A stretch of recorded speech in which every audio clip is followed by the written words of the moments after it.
So our very first topic here is we're going to get into the mega measure. So there's a lot of talk going on right now of a potential measure or mega measure of $100 billion to basically build infrastructure here in the Bay Area.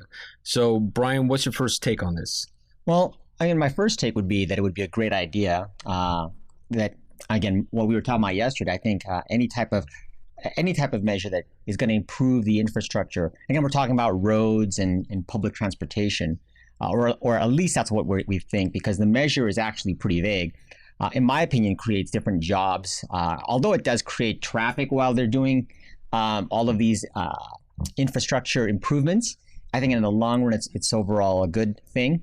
We were going back and forth over this. In fact, in our pre-show planning, and one of the issues I have with this is the horrible spending with many infrastructure projects, and how politicians use these infrastructure projects to really pitch how many jobs that they're going to bring to a certain region because of this money coming in.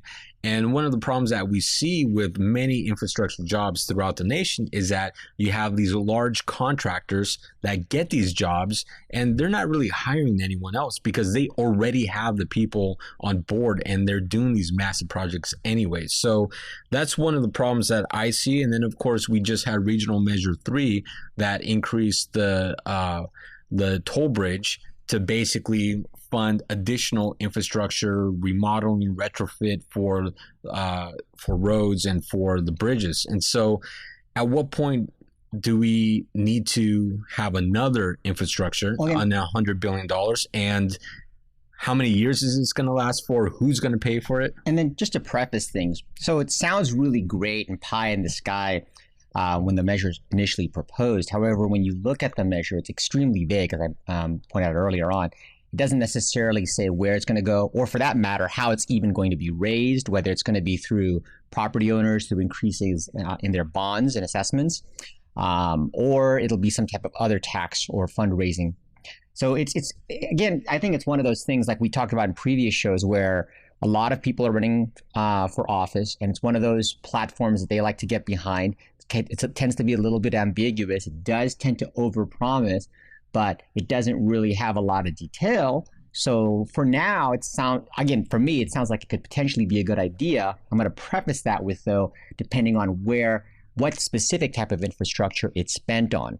Again, in my opinion, it should be spent on public transportation infrastructure that would, again, create easier ways to get into the workforce as opposed to getting onto the freeway and congesting that even further. Because again, this was something Mark and I are talking about, how just expanding freeways as part of the infrastructure doesn't necessarily help traffic, because it just tends to get more people to buy cars and get on the freeway, therefore increasing the congestion. There's a great YouTube video for everyone to follow up on after watching this video, and it's called How to Fix Traffic.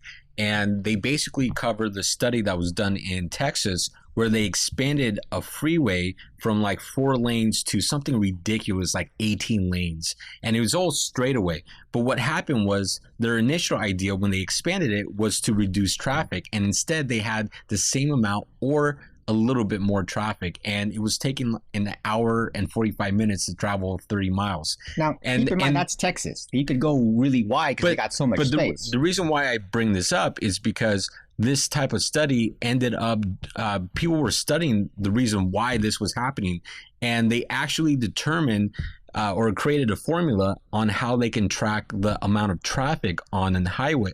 So for everyone in the Bay Area, you've all noticed, and it's very annoying to all of us because it's still fairly brand new, those on-ramp stoplights. And many people don't understand why they're there.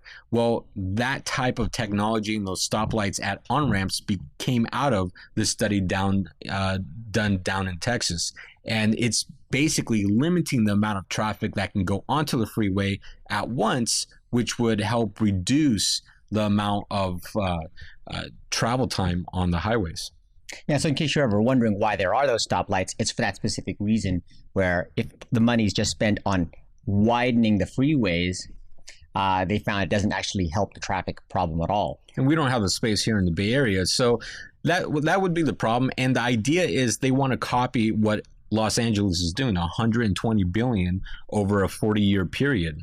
And just to finish up, I mean, 40 years is a long time. Los Angeles is going to change. How effective is that 120 billion going to be over 40 years? So 100 billion in the Bay Area over how many years? Right now, it's a great pie in the sky idea without a whole lot of legs behind it.